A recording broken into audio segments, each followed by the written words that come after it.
Hey everybody, welcome to Your Beautiful Table, a YouTube channel and a website all about helping you make your tables beautiful. Today we're going to share with you how to make your very own wire vine topiary just like this, so stay tuned.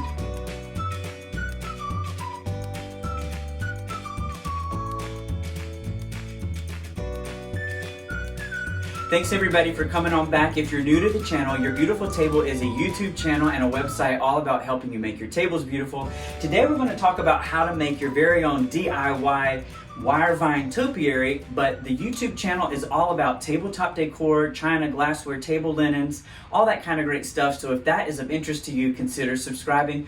We'd love to have you. Be sure to stay tuned to the end of the video where you can learn how to be entered to win free giveaways. Well friends, earlier this summer I wanted to make a topiary. Topiaries are a classic design that are used in tabletop decor and interior design. There's some really famous designers that have used it, like Bunny Mellon is somebody that I think about when I think about topiaries. She used myrtles to make ball topiaries, so sort of this stick and ball kind of looking thing. But ring topiaries, or these circle topiaries, are another classic design, and I wanted to make one. So the things that you'll need to make your topiary are, today we're using wire vine, and so wire vine or angel vine, I'll put a link to see if I can find some on Amazon, but you can order wire vine online, but you can also find it probably at a Lowe's or Home Depot or another garden center near you. You could also ask a friend to divide you some wire vine and sort of grow your own.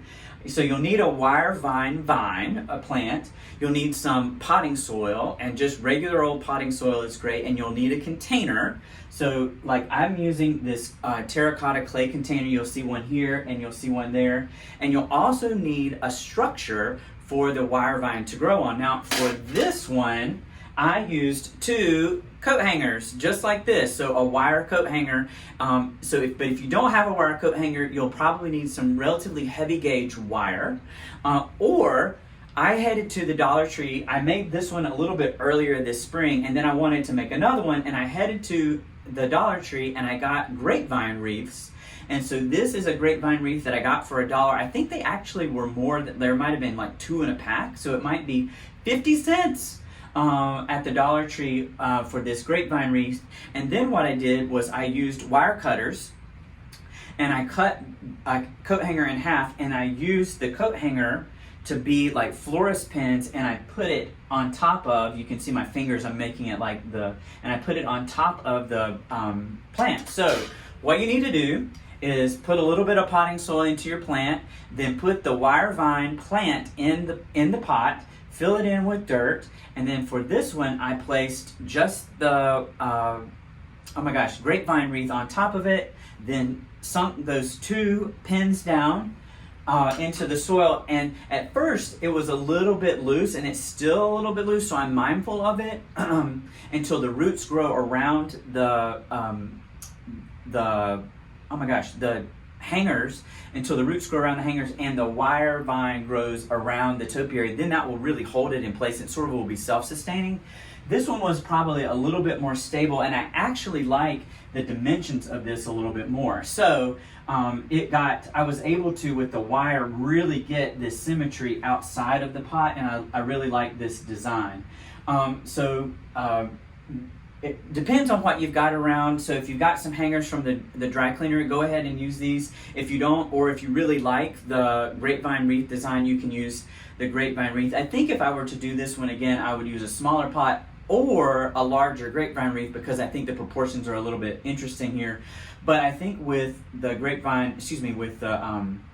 wire vine growing around the grapevine wreath, it will continue to add mass and scale and will look pretty good, especially as it cascades over. So all you do, put some soil in, put the wire vine in, put the grapevine wreath on top, use these as sort of pins to hold the grapevine wreath in place or to form. Now this I will share with you all. When I first did the ring with the hanger, it did not look great, because when I bent the hanger, there were some bends and little angles and stuff in the hanger. I couldn't get all of the formed bends out. I did not worry about that at all because, as you can see, the wire vine has grown over and completely camouflaged the hanger, which is great. But I would recommend that you use one of these brass or brown hangers rather than the white ones. The white hangers are just bright white, and that paint won't wear off, and so it will look bright white underneath there. Now, if you're going for bright white, that's fine, but I think the darker hangers, these sort of brassy or brown tone hangers, look really good. So let me bring this up to the camera so that you can see sort of the mechanics. So, the wire vine is planted into the soil. There's the terracotta pot, and then it's just a wire hanger that's rooted in there. And then all you do is gently, just as the tendrils grow, these wire vine tendrils, as they grow, you just wrap them around gently. You don't want them to break, but you just wrap them around. And then they will continue to wrap around and hug the coat hanger form or the grapevine wreath form, and will look really good. And so the other thing that may happen is, especially like this one is bushy and growing out, and you can just pinch or snip them back. If you don't like how far it goes, you can just pinch or snip them back. But I like a little bit hanging out here as well as growing on top, because it creates that balance and symmetry and sort of this wild looking thing. Now, wire vine, it can be used as a houseplant, and it will go outside. I live in North Carolina, which is in the I think we're in zone 7. So anything further south than zone 7, these will probably be okay year-round outside. However, you probably want to protect them from frost, especially these parts that are up in the air. So I will bring these in the fall when it gets to be cool, and try to keep them in a bright sunny window throughout the winter so that I can keep them, and then they'll go back outside during the summer. You can also bring them in for special occasions or to have them on your table. As they begin to fade and not look great, you'll want to take them into the plant hospital, which for me is back outside, let them green back up and fill back out, and then bring them back in. I found the wire vine to be really resilient and really fun to work with. So the wire vine, all you do is water it every couple of days. I make sure that it doesn't over dry, and I fertilize it with Miracle-Gro, when I remember. I have some other plants outside that I water with Miracle-Gro more regularly, and I just, if I've got some extra, I put it on there. So these have done really well in bright indirect light. I don't have them in full sun, and they're not in full shade either.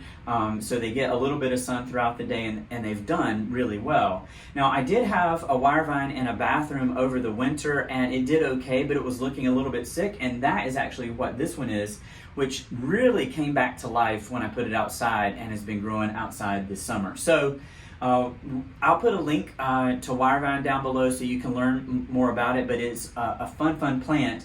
One of the things that I like about the wire vine is that I made these earlier. I made this one earlier this spring, and this one is just a couple of weeks old.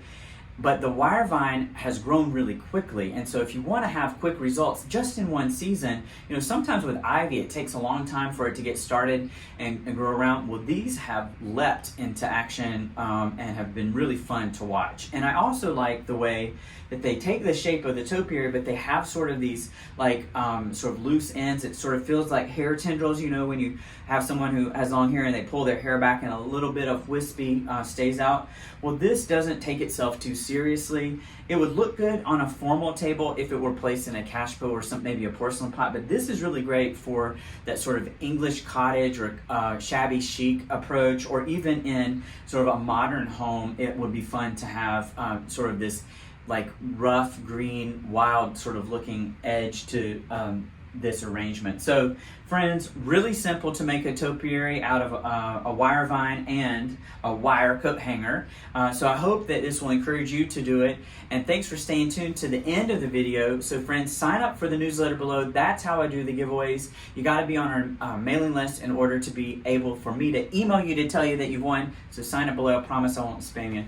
Thanks everybody for watching your beautiful table and this DIY topiary, and we'll see you next time.